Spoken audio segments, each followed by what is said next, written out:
Ad Astra Abyssos.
Being too popular can be such a hassle. Who knew the people would adore me so much?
It's finally time to meet up with everyone!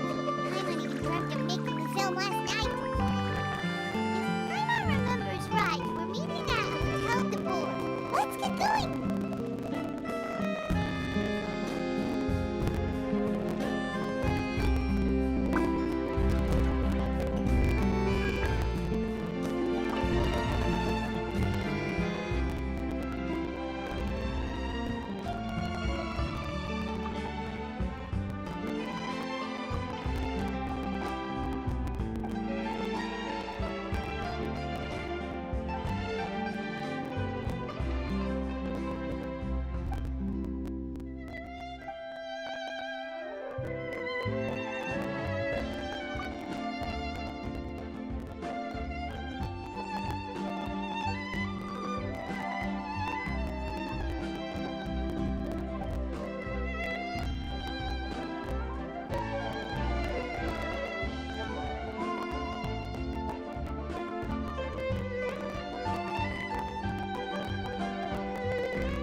those parts.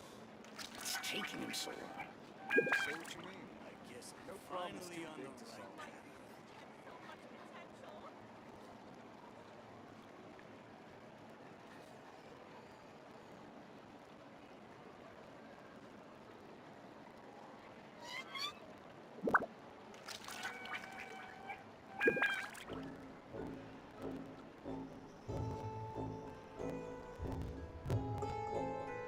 I really need those parts.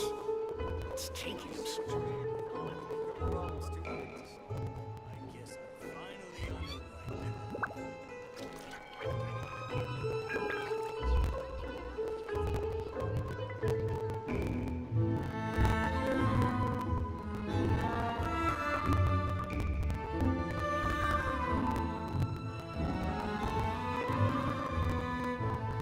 Say what you mean. No problem's too big to solve. Finally on the right. I need those parts. It's taking him so long.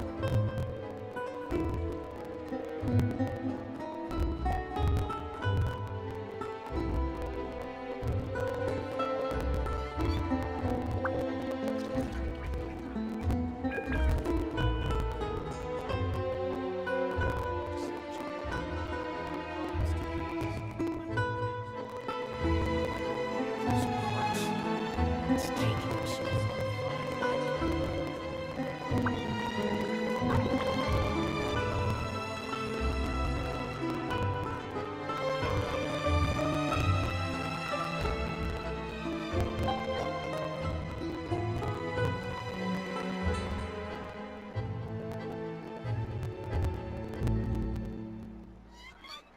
I really need those parts.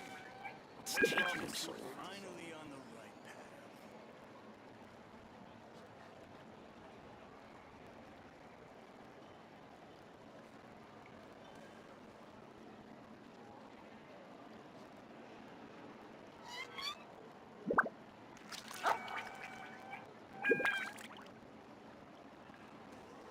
Just say what you mean. No I problem's really too big need to those solve. parts. It's taking him so long. I guess I'm finally on the right path.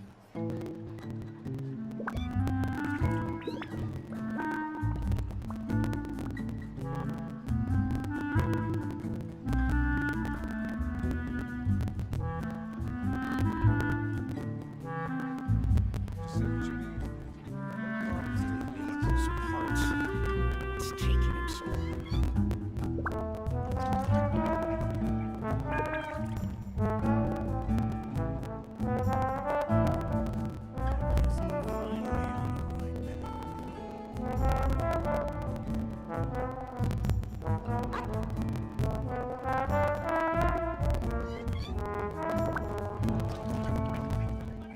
Need those parts. It's taking him so long. Just say what you mean. No problems too big to solve.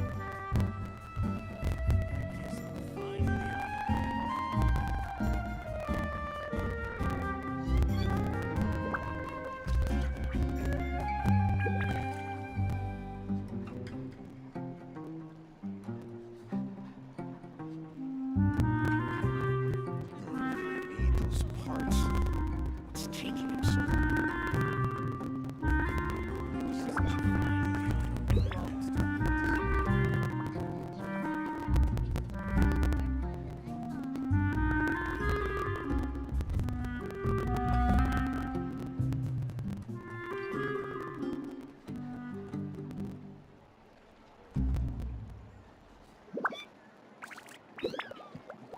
I really need those parts. Just say what you mean. It's taking him so long. Finally on the right path.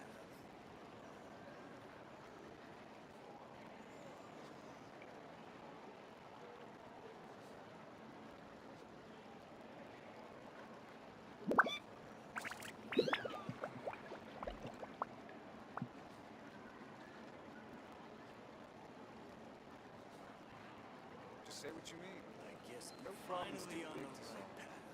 I really need those parts. It's taking him so long.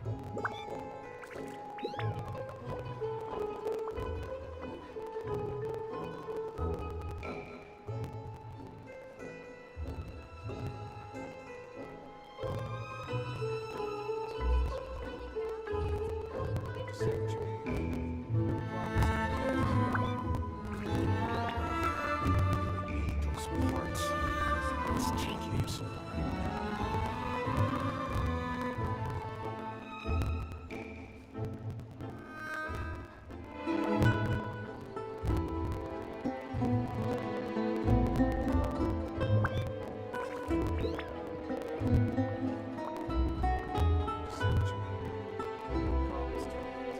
No problems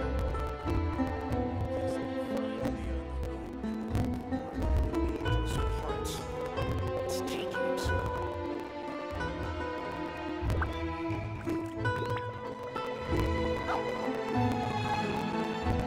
taking him so long.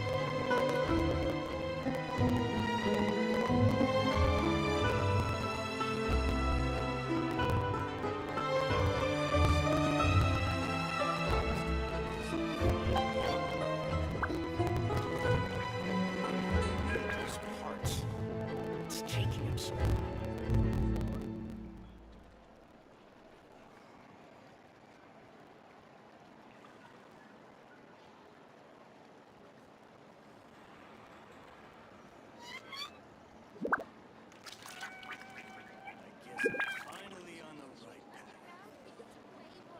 Just say what you mean.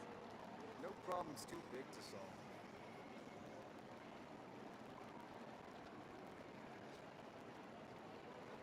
I really need those parts. It's taking him so long.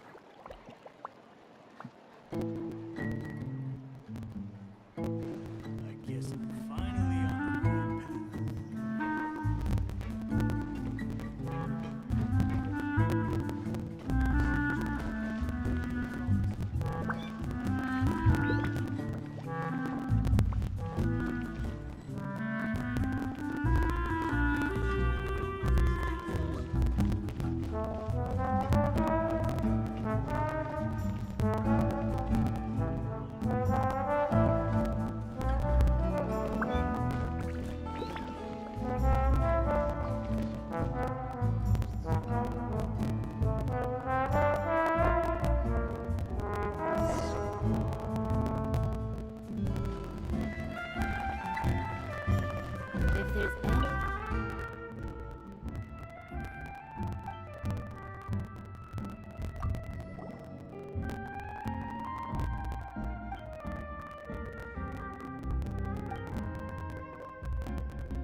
This world is full of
morning. Xavier said yesterday afternoon went well. Yeah, and how about you, Ayaka? What were you up to yesterday? After we split up, Ayato went to see Udex Nervillette at the Palais Marmonia. I was originally thinking of going with him, but he said he could manage it himself. He told me to go see the sights around Fontaine and to enjoy the local culture. So I rode the aquabus with Yoimiya and visited the Opera House on Aranias Island. Yeah, you wouldn't believe what we saw there! 2 mechanical puppets that were dancing together! You've already seen them, right?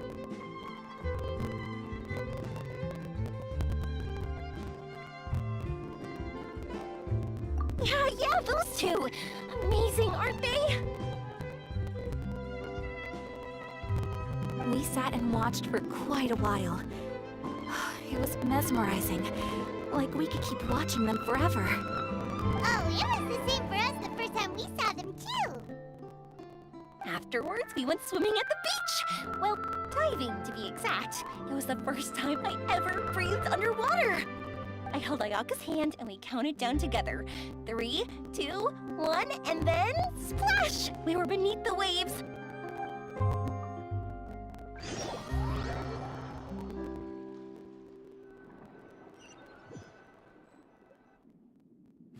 At first, I didn't dare to open my mouth. But once I couldn't hold my breath any longer, I decided to take a big breath in. Turns out, the water wasn't as salty as I imagined. It didn't really taste like anything at all. Before I knew it, I was breathing like normal down there. It was an amazing feeling. Ayaka said I was too nervous and needed to loosen my grip. She got used to everything way faster than I did. I knew that the Traveler could do it, so I had no doubt we could do it too. That helped me feel at ease as soon as we dove in. The underwater world in Fontaine truly is beautiful. I love seeing the romaritime flowers blossoming underwater, like little candles lighting up the streets at night. Yeah, and there were so many creatures that we've never seen in Inazuma. Like those fish that shimmer like a sword blade. Whoosh! Oh, and those big fish that call when they see people. Oh, you mean Hunter's Rays and Blubber Beasts. I just love the name Blubber Beast. Just wait till Pops and the others hear about this. They probably won't believe a word I say.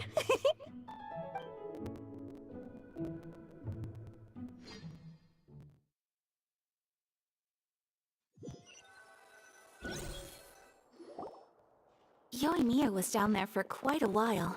It was dark before we finally rode the aquabus back to the city. I figured she'd want to sleep in today.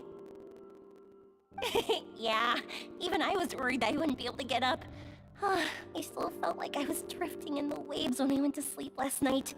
But as soon as I woke up today, I remembered that we'd all be shooting a film together, and I was ready to go. Speaking of the film, where's everybody else? My brother and Xavier were speaking to the restaurant owner about using the place as a filming location. They should be here soon. As for the others, We're here. Please excuse my tardiness. I just finished the Special Patrol's 6-mile morning jog. Wait, 6 miles? I'm so tired. I heard you all chatting, so I decided to come down. I sure could use some of that endless energy everyone else has. Good morning, everyone. Morning. Can someone fetch me a cup of coffee? More milk, hold the sugar. Sure. I'd be happy to do that for you. No, you can't go anywhere. Please, have a seat over here so I can get started on your makeup. The last thing I want is coffee stains on my costumes. I can get the coffee. It's the perfect job for an assistant.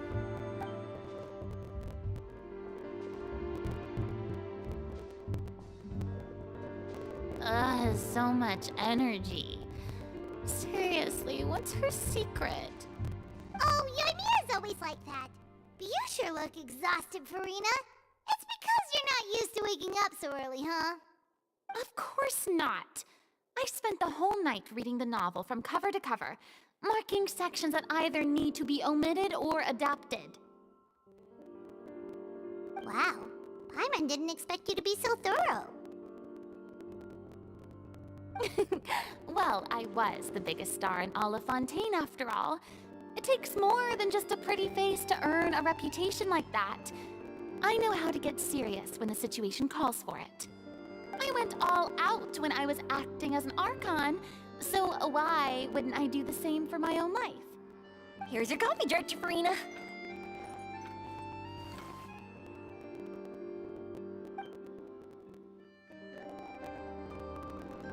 Oh, thank you.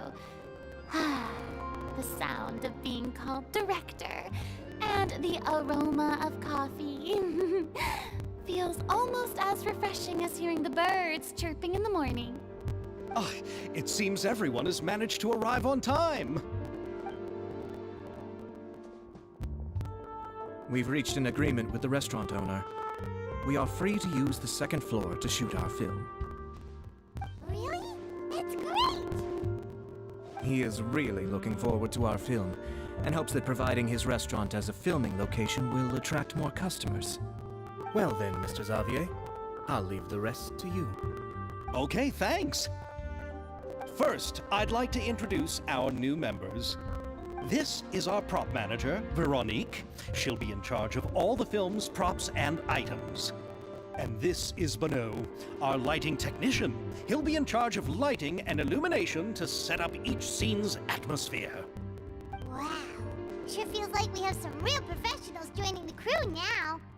First of all, please allow me to first express my sincerest gratitude to everyone in the crew.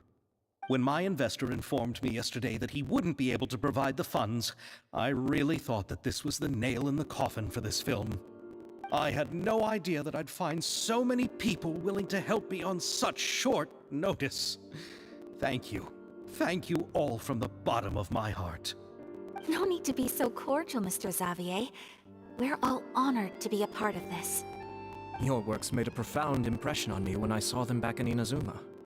I am sure that someday, this film will be remembered as a prime example of cultural exchange between Fontaine and Inazuma. Yes, the story is the reason I agreed to join. I can't bear to even imagine what this film would look like without the very best director. Anyway, I would like to make a promise to everyone that as the producer of this film, I'll do whatever I can to ensure that everything goes as smoothly as possible. This is not just my film. It also embodies the thoughts and feelings of every person here, as well as the endless effort we are about to pour into it. So, without further ado, The Two Musketeers will officially begin filming now! You may take it from here, Director Farina. All right, listen up, everyone.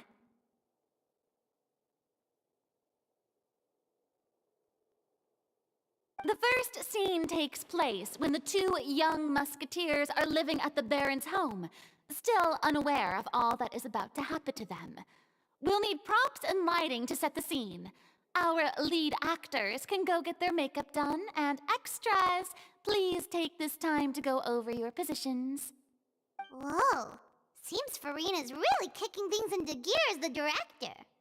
Is everyone clear? I don't want anyone traipsing around the set like umbrella finches. All right, cameras will start rolling as soon as the set is ready. Let's make a film that'll make some serious waves in Fontaine. Not the kind of waves that drown people. I mean, the good kind of waves. Seems like she's still a bit traumatized by that. Anyway, let's go see if there's anything we can do to help.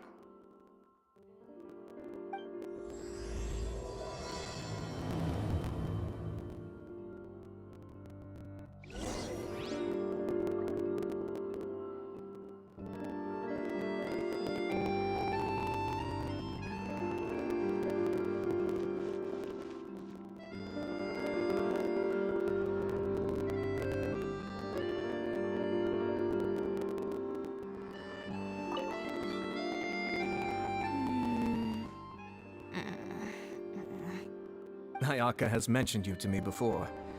She said that you two were great friends when you were kids. No talking. I'm thinking about how to do your eyeshadow. Ah, yes. To help me really look the part. To achieve a more young and naive look for this scene. Are you saying the wrinkles around my eyes are too deep? You just have too much of a calculating look in your eyes. You sure don't mince your words. It seems you really haven't changed much. Quiet.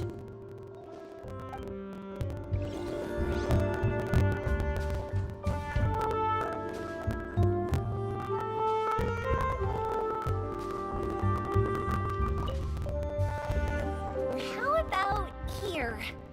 A little more to the left. You got it. Hey, Yoimiya, do you need a hand? No, I'm fine. You know, doing the lighting is kind of like designing a fireworks show. It's interesting to imagine what kind of atmosphere the lights will create. I heard that the Traveler will be operating the camera and Paimon will be the clapper loader, right? Those roles are just perfect for the two of you. Really? Is that because it'll be easy for Paimon to hold the clapperboard while flying? Well, sure, there's that, but that's not exactly what I meant. I just think that after all your journeys together, you two must have developed a super close bond and just naturally know how to work with each other. If I'm not mistaken, the director will want the cameras rolling as soon as the clapperboard goes clack.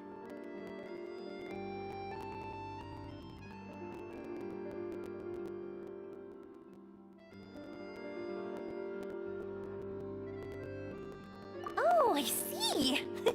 It's amazing to see the magic behind filmmaking. Yoimiya, we need lights over there, too. Oh, on it! I've got to get back to work. Chat with you later. Oh, it's exciting to see so many people working together to bring the film to life.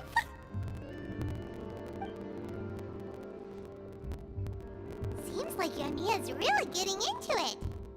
But she was right. We do have a super close bond, don't we? Paimon's really happy to hear that.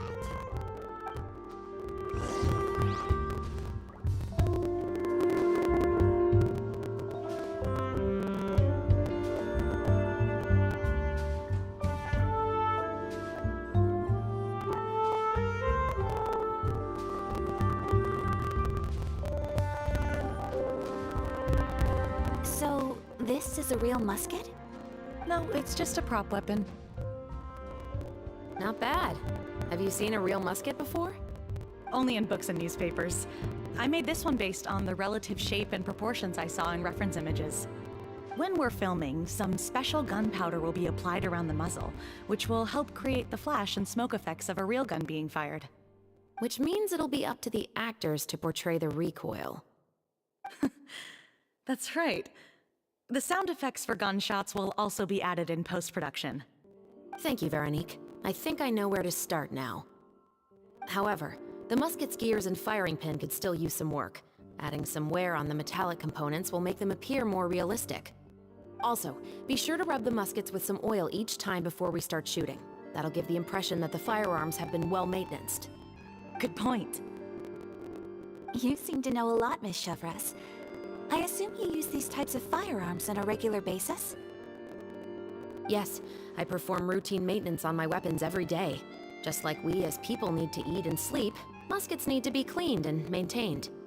I also perform similar care for my sword every day, and familiarize myself with its shape and weight, to the point where it feels like a natural extension of my body. Yes, this way, our weapons will never betray us in the heat of battle. Yes, well said. It seems we have the same philosophy on this topic. Oh, sounds like they found a common interest to talk about. Though these props differ from the muskets I use, I can still give you some pointers. Good. I look forward to your instruction.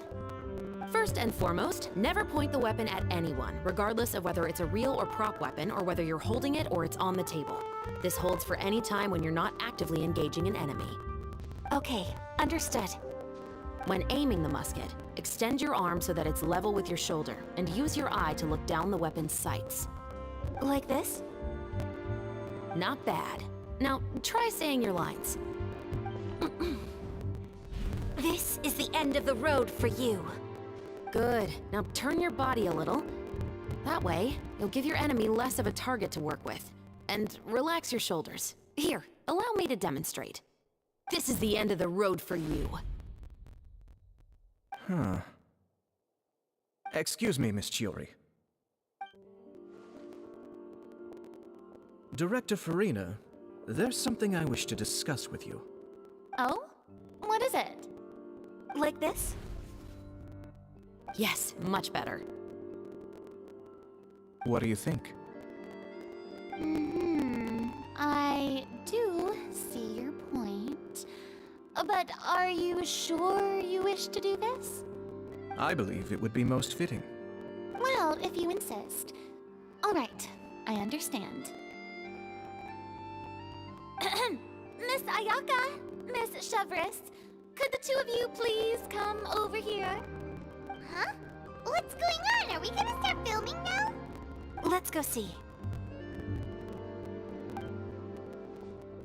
What is it? I have a question for you, Miss Chevres.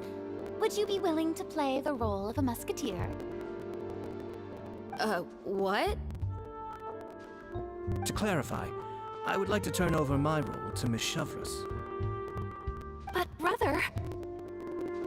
Don't worry, Ayaka. I actually view this as a good thing. I was becoming troubled trying to set aside some time to speak to the staff at the Palais Mermonia.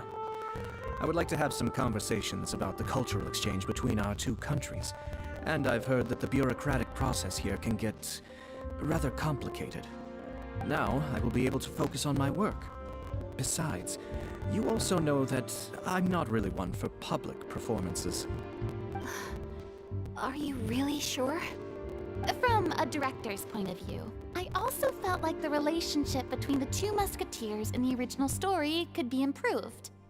The older brother in the story plays the lead role with his overbearing character, but this causes his character to overshadow that of his sister, and the theme of the two supporting and relying on each other isn't conveyed very well. But if we were to change the siblings to two sisters of a similar age, then that aspect of the story might come through more clearly. Also, I've seen you instructing Ayaka. That cold and dignified personality is exactly what we need for the older musketeer. Of course, even with all these insights, the decision should still be made by Miss Chevres. Chevres mentioned that she really likes the story, right? Paimon bets that she'll take the role.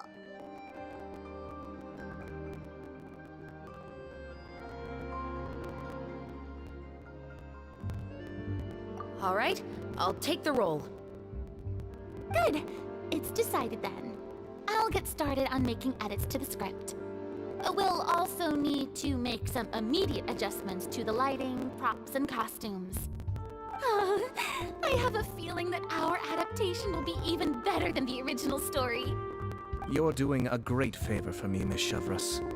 You have my gratitude. Don't mention it. I like this character, so if anything, I should be the one thanking you. Well, since my brother is the one who brought up the idea, I suppose there's no need to worry.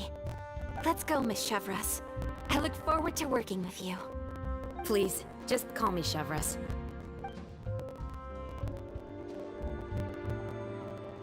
Seems like you're really going out of your way to solve the problem I was having with your makeup. Surely you jest, Chiori. I assure you that I was mostly motivated by a desire to spend more time on formal business. Oh, come on. You really think I'd buy that? According to what I've heard from Ayaka, her brother is someone who can juggle 10 different matters at the same time. I'm sure you have other reasons for backing out. Perhaps. Ayaka always said she wanted to go out and see more of the world, just like the Traveler. But I feel that she needs not only to see other nations, but also to make some different kinds of friends. I think it would be harder for her to make new connections with me constantly by her side. I would like to give her some space. Alright, go on. Spoil her some more. Ayato, It's too bad you're stepping down from the role. Paimon really wanted to see you act as a musketeer.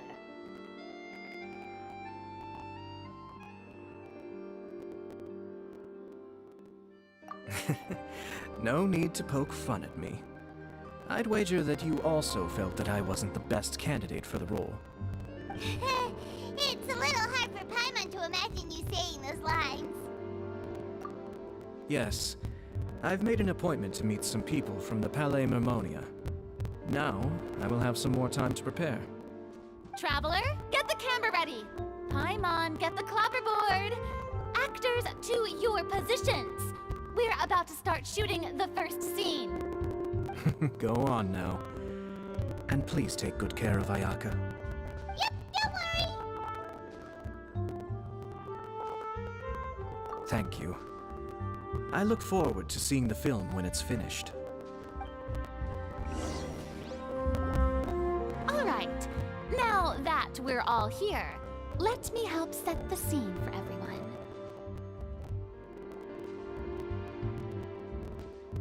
The first scene takes place when our two main characters are still living at the Baron's estate. They've been ostracized and verbally abused by others in the household, but they still have no idea why. We want to capture how naive and innocent they are, despite their pain. Chevres will be playing the role of the older sister, Tulip, and Ayaka will be the younger sister, Iris. Be sure to get close-ups of the main characters at the right moment. Silence on the set! Lights, camera, action! Let's go! Tulip, Mother's been out for quite a while now. Perhaps she went to pick some flowers on the way home. You know how she loves flowers. Iris, Tulip! I'm home!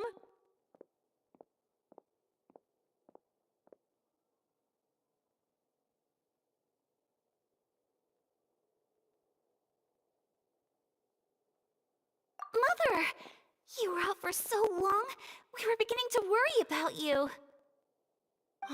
I'm sorry, but I'm back now, safe and sound. Here, I brought your favorite treat, apple turnovers.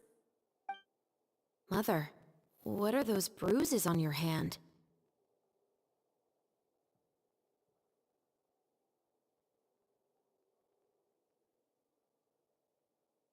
Huh?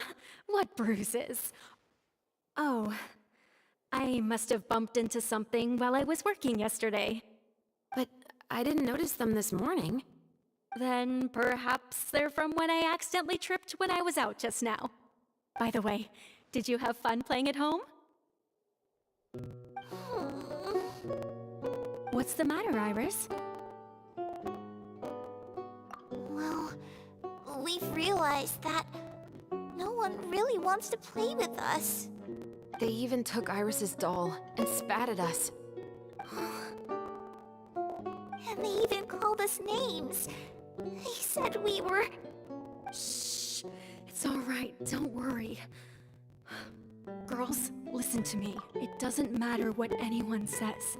Don't listen to them. No one can define you with such words. You both have wonderful lives ahead of you. Just like your names. You will both blossom like beautiful flowers. Maybe your time to blossom hasn't quite come yet, but one day, you two will bloom more beautifully than anything else. Don't let the soil you're in now ruin your future beauty. Understand? My dear daughters. And cut! Not bad. The actors' emotions were all on point. Let's keep that take. Also, if our clapper loader could avoid shouting at the start of the scene next time. Oh, got it. Great. I was a little worried that my nerves would get the better of me. What about you, Chevres? I felt fine. The lines weren't too difficult at all. Seems like Farina must have adapted the role nicely. You two were great. I couldn't tell it was your first time acting in a film. You should have more confidence. Thank you for your encouragement.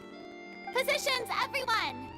We'll move on to the next scene after we try a few more camera angles.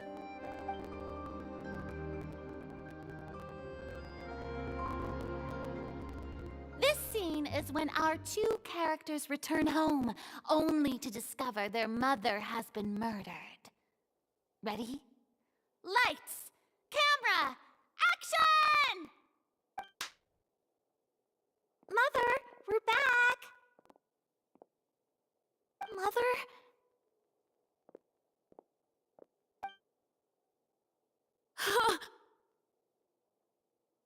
What's wrong, Tulip? Iris, stay away! Huh? Why? What's... Mother! Mother... She's...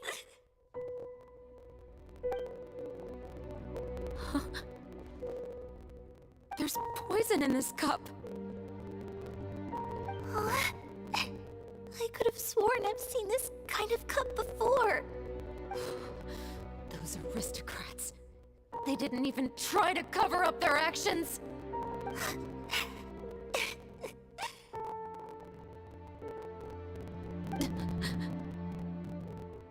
Iris, we need to leave this place. Leave? But now that Mother is gone, where can we even go? Anywhere. All I know is that we can't stay in this house. But are we just going to let them get away with this? We'll have our revenge, I promise you. Just not right now.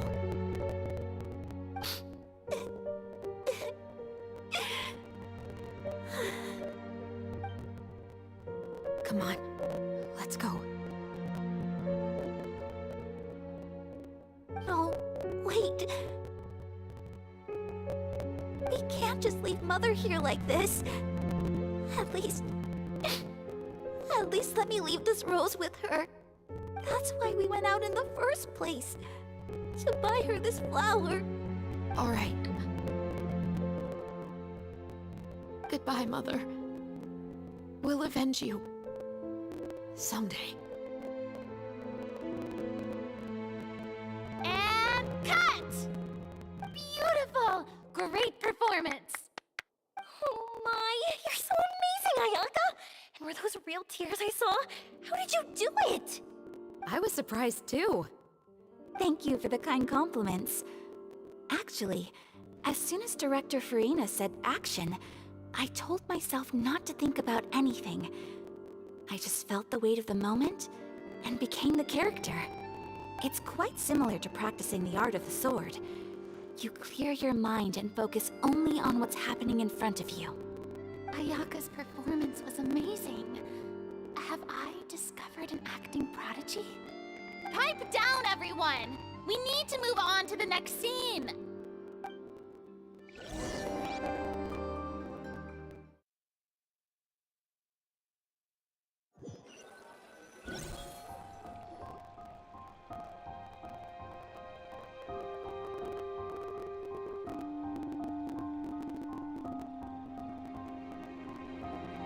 Huh?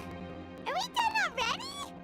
But Paimon wants to keep playing with the clapperboard. How do you feel, Traveler? Is your arm sore from holding the camera all day? Good work, you two.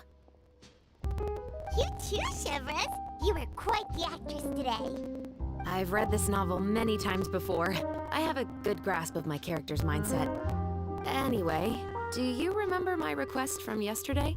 Oh, right! We were having so much fun that Paimon nearly forgot! You have a case where the murders seem really similar to the cases in the novel, right? So, how are they similar exactly?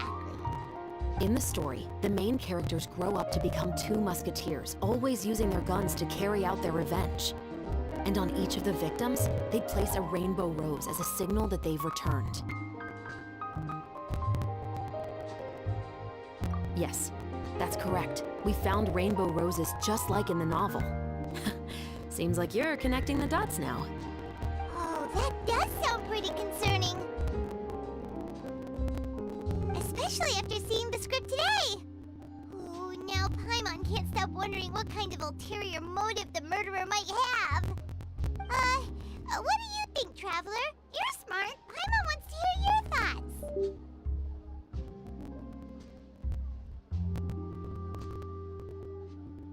Good.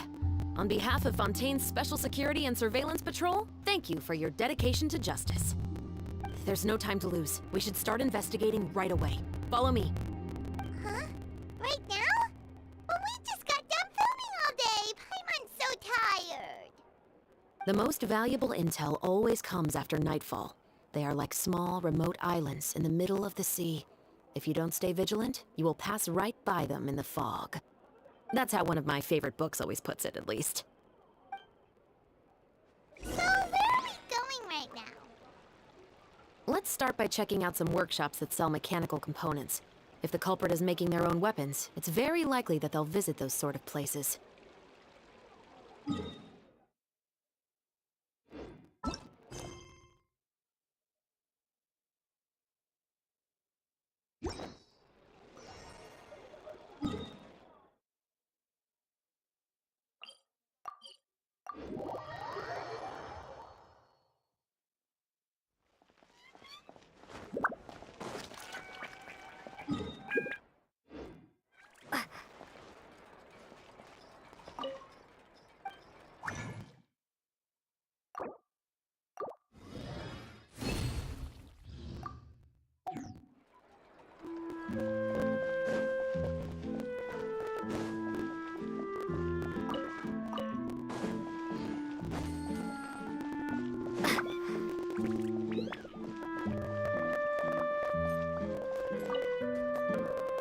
Welcome to LeChaux's Clockwork Workshop. How can I help you? Hello. I'd like to know if anyone has purchased some special components lately. Special components? Sorry, could you be more specific? I mean the kind of components that aren't typically used for clockwork toys, but for firearms. Huh? For firearms? No, we don't sell those sort of things here. Don't misunderstand. I'm not here to cause any trouble. We are merely investigating a case, and we're hoping that you could cooperate. Well, to be completely honest, I'm not even sure what kind of components that would entail. Has anyone ever purchased components here as an individual rather than on behalf of an organization? We have a lot of customers who buy toys, but those who buy components are all regular customers who buy in bulk on behalf of their organization. Is that so? I understand. Thank you for your cooperation. You're welcome. It's the least I can do.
Oh, hey, Chevris.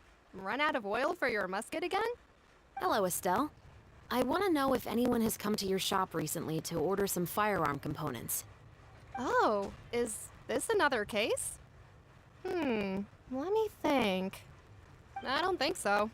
Some people have requested that I make some prop guns for the Fontanalia Film Festival, but I refused all of those Oh?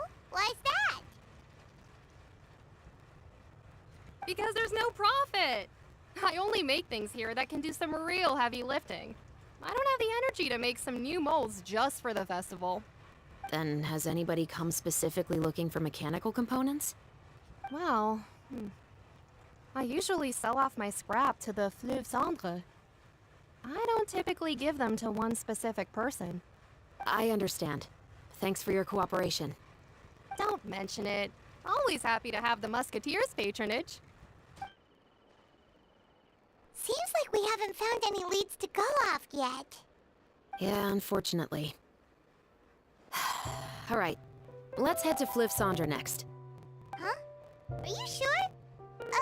People might not be so thrilled to see the captain of the special patrol there. You think so, huh? Then I guess you don't know. Huh? Know what? That I grew up in Fleuve Cendre.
Hello, I'd like to ask some questions.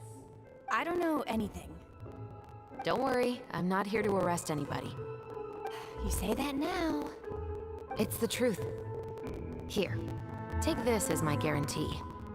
Wait, did Paimon just see what she thinks she saw? Is the captain of the special patrol bribing a citizen? Seems you're different from the other guards. What do you want to know? Have you heard anything related to muskets in Fleuve Cendre lately? Anything at all? Muskets, huh? All I know is that about 2 weeks ago, we started hearing some loud noises at night. So loud that it's been waking me up. Were they gunshots? Possibly. It's hard to tell around here. Someone's house collapsing, a pipe exploding somewhere, it's all the same. But the noises I'm talking about definitely happened after I fell asleep. Do you know where the noises were coming from? I don't remember clearly.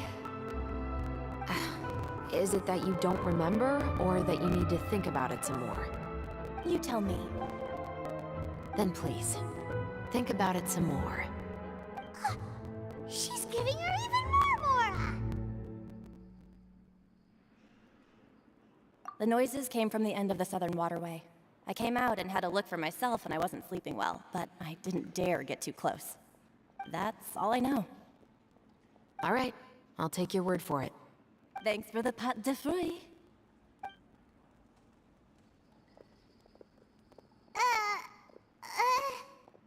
No need to be surprised. I grew up here, remember? I know how to get people around here to talk. My apologies, I'm all out of sweets. Though I do have some other tempting snacks in my custody. Fries, fried chicken, and even onion rings. But taking care of junk food is my responsibility. You're better off sticking to your normal, nutritious diet. Now then, let's keep going. You're most certainly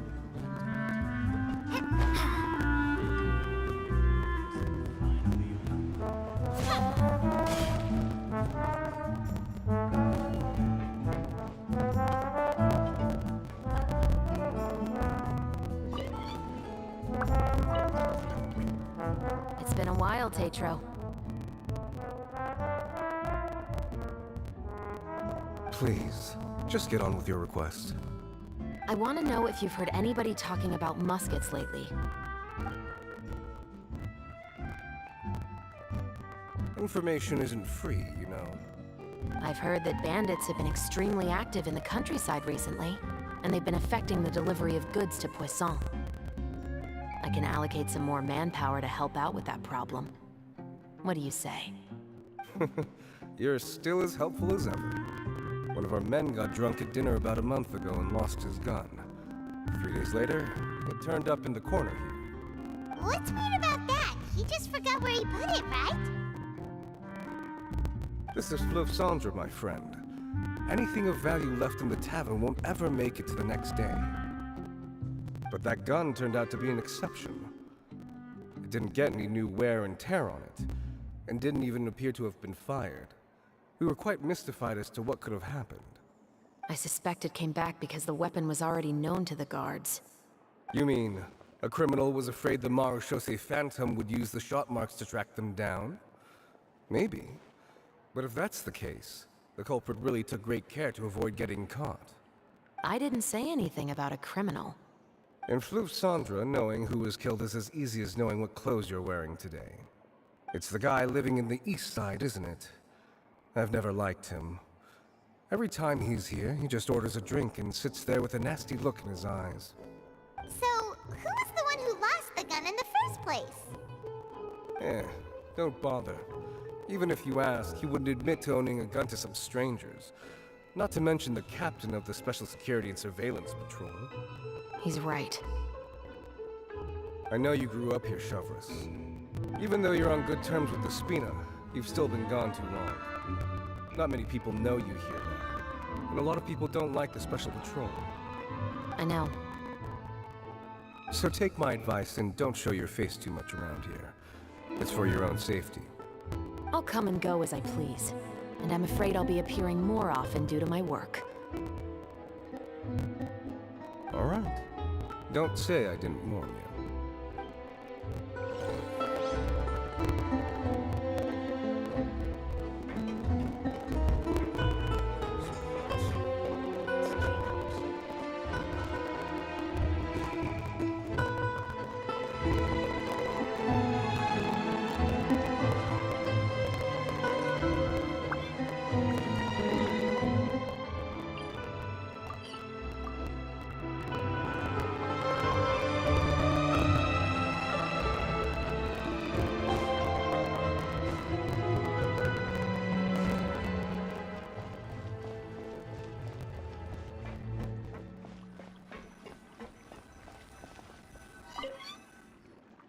What's all this?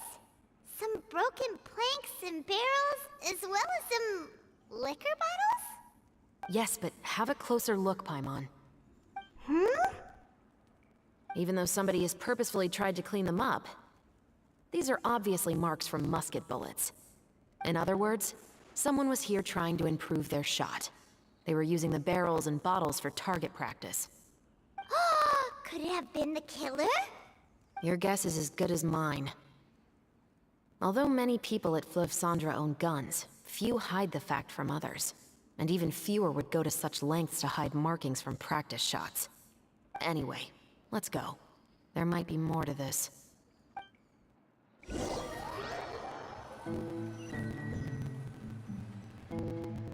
Seems like that's all we'll be able to uncover for today. Paimon feels like we managed to learn a lot more here than up on the surface. Yes. Assuming that everything we found is indeed connected to our suspect, then their timeline was probably something like this. A month ago, our suspect found a gun and took it home to disassemble it. Once he'd figured out its mechanics, he brought it back. In the following weeks, he used some parts to create his own makeshift musket, and took it to the Fleuve Cendre for target practice. Then, a few days ago, he found his target and carried out the murder. Once the deed was done, he left a rainbow rose on the body, just like the scene in the novel. That all makes sense to Paimon, but we're still no closer to figuring out the killer's identity. The deceased was a resident of Fleuve Cendre. It's said that he was a poor, solitary man. Yeah, that's also something I'm trying to figure out. If we are indeed following the novel, and there's a story behind the murder, then this murder should be an act of vengeance. But according to our investigation, the deceased didn't have any enemies. He was no saint, but no one's heard of a rival who hated him enough to shoot him dead, much less care to leave a rose on his body. What message is the killer trying to convey, and to whom exactly? We've thoroughly investigated that possibility. He claims to have spent the whole day at the Opera House on the day of the murder, and the staff there have confirmed his account. Okay, so he has an alibi. Not only that, he lacks a credible motive as well. He has a family of his own, and both of his parents are still alive. I've looked into his records. He was adopted at the age of 6, and all the proper procedures were followed. There are also records of him at an orphanage before then. In the story, the mother of the 2 musketeers was murdered after the children turned 10. Of course, he could have changed the children's ages, but I don't want to assume anything without evidence. More importantly, I've also had a chat with him in person. He didn't seem like the kind of person who would pull the trigger to kill a man. Then, what should we do now? We have all this new information, but it doesn't help us move forward. Investigations take time. I didn't expect us to catch the culprit in just a single day. How about this? Let's spend the next few days filming with the crew. We can continue the investigation once we're done with the film. I'm sure that given time, new leads will present themselves. Wait, but weren't you saying Intel is like small, remote islands in the middle of the sea just a moment ago? Wouldn't you just miss them if you were to stop looking? Ah, but the book had more than one reference to the islands, Paimon. Oh? What else did it say then? As long as you spend enough time sailing through the fog, you'll eventually come across an island.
busy days coming to a close.